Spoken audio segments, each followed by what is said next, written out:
Hey, Internet. Hello, Listen to this. Internet. Oh, crap. Can you hear that? Yeah. Oh, yeah, that candy bar. No, you know what that is? These are space gummies. All right. I am completely immersed and emerged. Look at this! This is new! Yeah, so we're playing in version 0.25 of Kerbal Space Program. So one of the things that was added is missions. You can take on missions and contracts to get money and prestige. Yeah! So I took some of those on, and I'm also going to the administration building where we can devise marketing strategies and stuff. Does that one have like a goatee? Yeah, the public relations guy. And so I am activating a recovery transponder fitting so that so one of the things that's added now is that there's money involved in the game. Oh boy, money ruins everything. So we were talking about space gummies when it came up, but one of the missions I took on was to report science back from Lathe, which would give me like 240,000 Kerbal Fun Bucks or whatever. I have no idea what the currency's called. Kerbucks. So I do that because I already have this probe out here. So oh man, yeah, there we go. I'll do this thing I already did and get a bunch of money. Maybe it's money only spelled with a U, like in Kingdom Hearts. Money. Yeah, but it's not like Winnie the Pooh's honey. So we go to our contract complete. Look at that. We have 280,000 Kerb dollars. Wow, what can we do with that money? Money? So we're gonna go back. I'm actually picking strategies here in our development building. Picked by Manda. So we outsourced R&D and we opened our open source tech program, which I think, let's see. So the other one, oh, is this what you were asking me about? Yeah. So we've outsourced R&D, which takes a little bit of our money but gives us more science. Open source tech program takes away some of our science and gives us reputation. And then the other one I have is recovery transponder fitting, which increases the amount of money we get back for recovering vehicles. Can't we just have it all? You can, but you can't have certain programs running at the same time because they cancel each other out.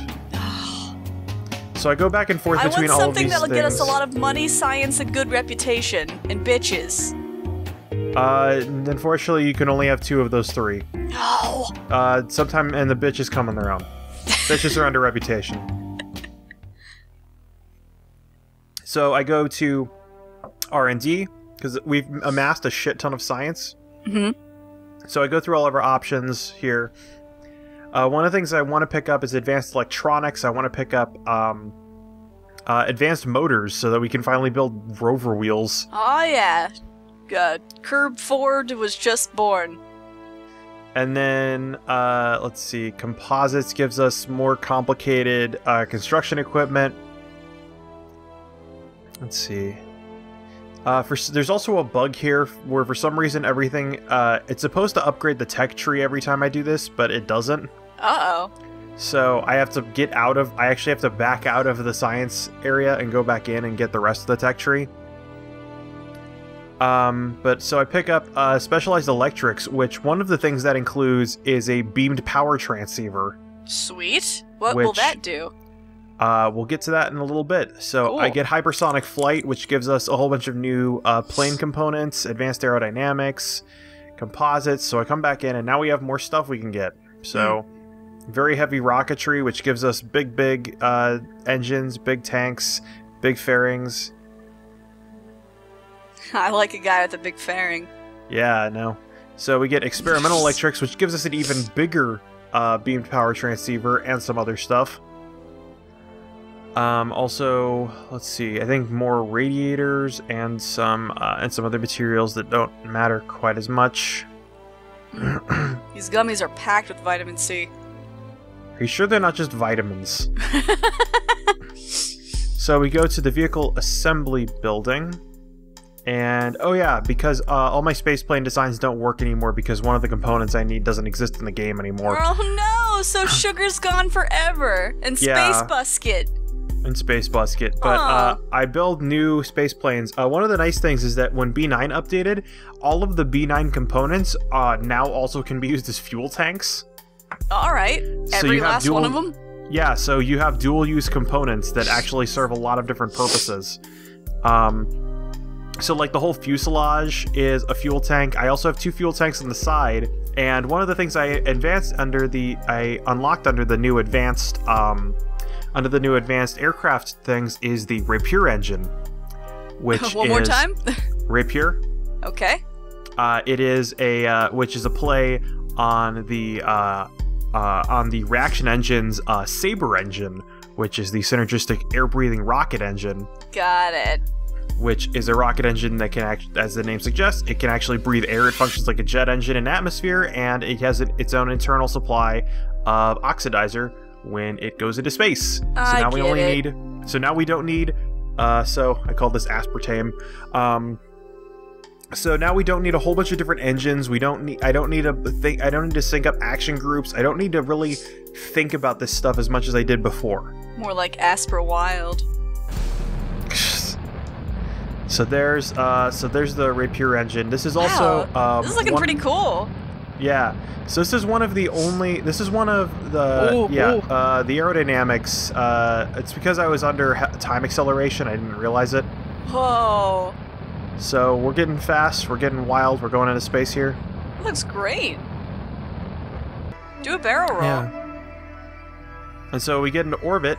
We have Jeb and Bob going back to the Bill Kerman space station. Thank you for ignoring my old meme. I'm really ashamed that I did that. And let's see. So so one of the other things, the Rapier engine is one of only 2 stock cluster engines in the game. If you notice that it actually has 4 different rocket engines on the back. The other one is the K-25 engine, which is from the NASA mission pack, which is a play on the R-25 engine, which was otherwise known as the Space Shuttle main engine, and is part of the Space Launch System, which is going to be, I believe, it's 4 or 5 cluster. It's a cluster of 4 or 5 of these of the R-25 engines. But the space station's still there, though. Yeah. Space station's still here. Sweet. Okay, that wasn't one of the things that you lost during the upgrade. We didn't lose the space station because it didn't have anything from Infernal Robotics. Oh, thank God. Because I intentionally got rid of everything from Infernal Robotics before we switched versions. Okay. You see also again how big the space plane is, and this is our small space plane. You need a bigger space station. Oh, that's yeah. A rough No, kiss. it's going to get bigger very soon. Awesome. Don't you worry. I don't. I never worry when I'm with you, Matt. I'm glad. I'm glad this is a relationship that we share, you and me. A relationship of trust. So Bob Kerman is safely on the station. We move some fuel from the space plane to the space station because we don't need that much fuel to come back. Because we have the Rapier engine, which is super efficient. And there's the space station off in the background there. And aspartame starts coming back to the planet. What beautiful shots. And so the aerodynamic models changed again in this version, which is a thing we'll see very soon here. Okay. So one of the things that was added, so this vehicle was very stable until I used all its fuel. Oh no. And so it really wants to fly backwards. Butterfly in the sky. So one of the things is I can't do my normal serpentine maneuvers, at least with this vehicle, just because it's not stable enough. Yeah, I see that. It can't. And so, but one of the things that I have unlocked, and one of the things that's been added to B9 Aerospace is air brakes, which I'm going to make better use of. How does that work? Vehicle. They're basically just flaps. Okay, alright.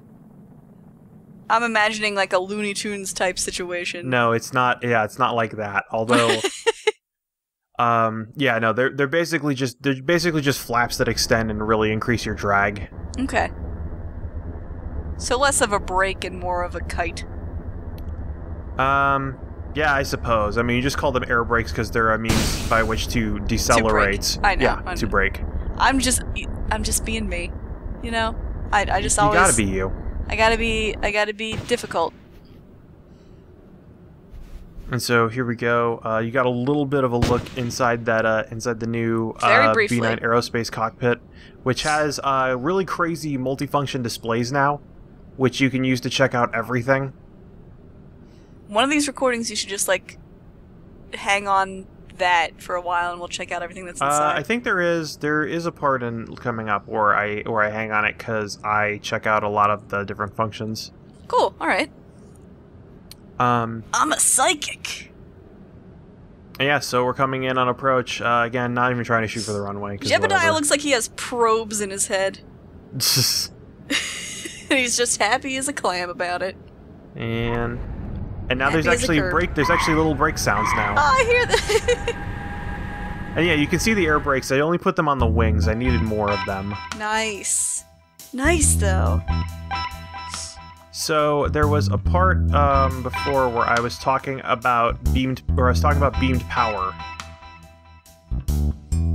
So one of the things is so beamed power was a concept actually Tesla came up with first used the concept of beam power and demonstrated it back at an early 20th century World's Fair. Tesla. Could you get any cooler and any, like, more under-recognized? Yeah. But he actually used it like, he had people just carry around light bulbs that were actually lit. So, what I'm doing here is I basically took a nuclear reactor, the biggest one I can, and 2 different Stirling engines and attached them to a phased array beamed power transceiver. So this is very silly. So yeah, it looks very silly, but its whole purpose is to just create a lot of power and then throw it up into space. And this is part of a long plan that I have in mind. So in addition to this, I also take the biggest reactor I can construct and put on a rocket. All right. And we're gonna send that to the Bill Kerman Space Station. Oh, I see. Okay. To continue our plan, I try and find some heat sinks to put on. None of them will fit into the fairings, so I have to. Those are gonna be another mission entirely. Wow.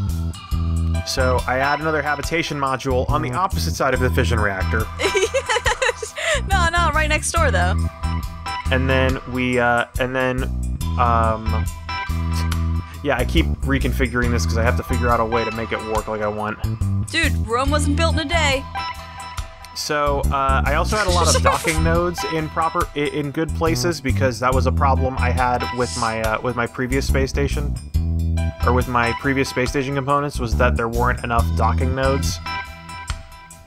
And especially since I want to be able to, eventually attach a lot more things to the station, namely things like heat sinks and other.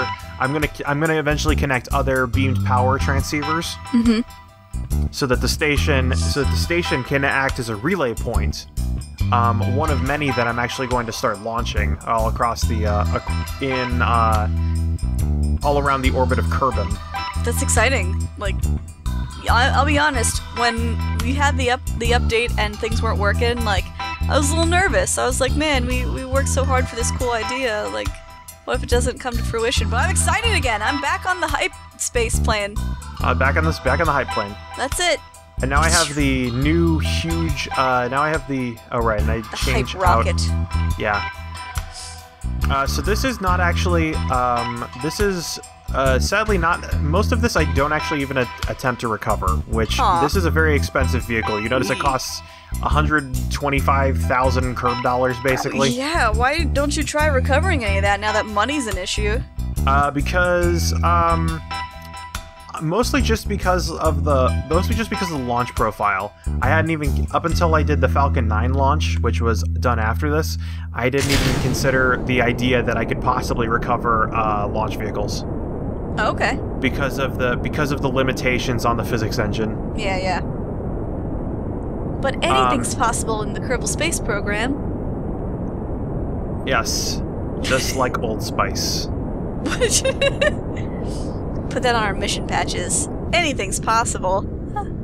Jeb's smiling face and a little rainbow. We need to make that. Make it happen.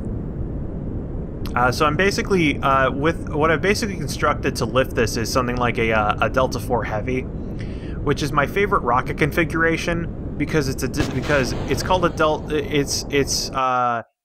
It is actually just a Delta IV rocket with 2 more Delta IV rockets strapped to it. All right. And then I kick up a little bit of rotation here so I can blow the fairings.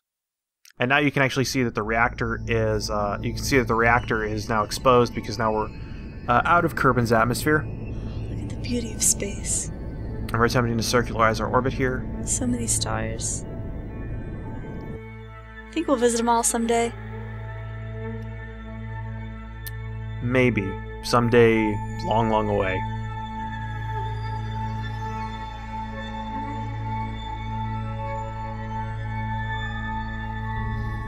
And so we wait to get closer to our apoapsis so that we can, and then I start firing away from the planet so that I can circularize the orbit a little bit. But then I also want to heat the planet. Well, no. The thing is, I want to eject my stage 1 booster, so that's gonna eventually catch the atmosphere and it's gonna burn up on reentry. Because I don't want to junk up. I don't want to junk up the orbit around Kerbin. Yeah. So we send the reactor to the space station. I don't have my improved docking node anymore, but it turns out I don't really need my improved docking node too much anymore. No, this you're one. about to double that bad boy size. Yeah, no, this is huge. This is bigger than the initial node. Although part of it is still the stage 2 and the fairing, which I'm going to blow as soon as I dock this here, because I want to. This doesn't have too much purpose, so I'm just going to deorbit it. Okay, later. So peace out, Bill Kerbal Space Station. Have a good one. And this will crash down into the not Pacific Ocean. To the town of unsuspecting people. Nah, I made sure to deorbit it over the ocean. And then I put. Oh man, getting all gravity up in here. And then we throw some spin on it, but eventually it just catches the most aerodynamic profile, and it's just, I don't know why, but the physics model in this really likes to make things spin. This catches the atmosphere and eventually ends up coming in, crashing down. Very nice. So I actually always meant to ask, does Kerbal Space Program like use its own engine, or is it working off of something else? It uses Unity. Okay. Everything uses Unity. Yeah, I know. It's a super flexible engine. Yeah. That said, it's got a lot of its own special stuff built into it, obviously. So what we're doing now is we're building a new heavy launch spaceplane. This thing looks enormous. Yeah, well, I mean, you remember how big our old heavy launch spaceplane was? No. It was huge. It had like 6 engines. Actually, no, it had 9 engines because it had the 4 jet engines and the cluster engine on the back for orbital insertion. But we're able to avoid a lot of that actually because I unlocked the. So I have B9 Aerospace. B9 Aerospace actually has the Sabre engines as part of it, and it has a Sabre medium-sized engine and a Sabre large engine. Mm-hmm. So I'm using the Sabre large engine, which actually reduces the number of engines we have from 9 to 2. Alright. And then I add a lot more air brakes after what happened with aspartame. Yeah, I don't know, I don't know. Yeah, no, it was, Did you mean to kind of go with the beat there? No. Okay, you definitely did. And then I experiment with a couple of different things to add docking nodes. Eventually I have to just go with the 90 degree one. But no, I didn't even plan on using this music originally. So there we go. And one of the other things we unlocked with advanced electrics, you notice those things with the stars coming out of them? Underneath the docking node? Oh, yeah, yes. Those are plutonium, those are actually plutonium, not fission reactors. They are plutonium thermocouples. Which, there's actually 2 of those, there's two engines two reactors like that actually power actually power the Mars Curiosity rover. Oh, all right. That's cool. And they're different they work on kind of the same principle as fission reactors, but on a much smaller scale, where they don't use fission. They just use the radioactive decay of plutonium-238, I think. And the radioactive decay generates heat, and then they have thermocouples around, surrounding it that collect that heat, and they turn that heat into thermal energy. And one of the nice things about it is that they pretty reliably generate the same amount of power. And they last, Mars Curiosity, the ones on that are expected to provide the same power output for about 15 years. Damn! So we're just doing a basic test. Cool. We're doing a basic test flight here.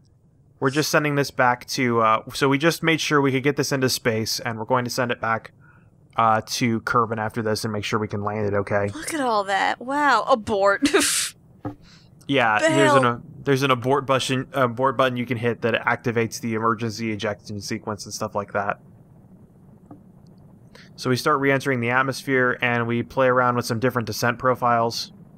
Again, I tried the serpentine maneuvers to see if maybe it'll work with a bigger, heavier, more stable vehicle. And actually, the thing I discover is that I can't actually get enough torque to make it happen like I want. There's a weird line on, was it Barlin Kerman? Yeah, part of the cockpit is being caught in the camera. Okay. So one of the displays came out too far and is clipping through the camera. Okay. And then you might have noticed there that there were some flames coming off of the front of the vehicle, and that was my forward canards burning up. Oh, well, you need your canards. How you? So I lose a lot of torque. How are you gonna have babies? God damn it. So you notice I lose a lot of torque after that. I have to turn on the reaction control system, and I start moving fuel around to give myself more maneuverability. So I move all my fuel forwards so that my I move all my fuel backwards my fuel forwards so that my center of mass is ahead of my center of lift. And that gives me a lot more maneuverability and makes the vehicle a lot less stable. But it allows me, so I do start going into a spin here, and I have to eventually start pumping fuel the other way. God. So yeah, this is a test flight, so we're experimenting with ascent and descent profiles. We eventually bring it back under control. Feels kind of good to be experimenting again, though. You know, like the past couple of videos have just been like missions and getting stuff done. Like, oh, I mean, aside from the ones where we just do silly stuff, but yeah, we're trying to like do something new now. Yeah, no, it's always great to play around and not quite know exactly what you're doing. New beginnings. Yeah. Like that's probably the most fun part of the game, is just figuring things out. Yeah, in the game. Like, I'm pretty sure NASA really hates that. Yeah, no. Well, I imagine there are people that do enjoy a part of that. And also you notice now, because I've been using the reaction wheels for as heavy as I have, and because I've been using reaction controls as much as I have, there was a message that said that electric charge is running out. So I had to stop for a bit because and let the plutonium reactor, or let the plutonium thermocouples actually charge my batteries up again, because I was being more aggressive with those than I actually had. I was using more power than I was producing. So now we're coming in on our final approach. There's a little bit of a bob that I didn't see when I was playing this in regular speed. I see it. Yeah, I'm not sure what's going on with that. I think it's because I lost my the forward canards. Nah, just listening to good music. And so we're coming in. We're actually on a pretty good, pretty solid, pretty slow approach. You also notice I put landing gear on the wings. That brake noise is just gonna make me nervous now. I also put landing gear on the wings because sometimes these vehicles have a tendency to start rolling. Oh, okay. Well, hey, end of the video. Yeah. Really like that little theme you picked. Yeah. Hey there! Do you enjoy this video? Be sure to like, comment, subscribe, and follow our podcast at thedrunkenugly.com. We do things like we do here, only not. Yeah, it's actually nothing. Only completely different than normal. Yeah. Please listen to our show. I mean, like, if you like podcast, or if you like role-playing games, then listen to it. But if you're just here for the LP, like, whatever, we're not gonna force you. Yeah, be your own person. That's right, be yourself. Good night, Internet.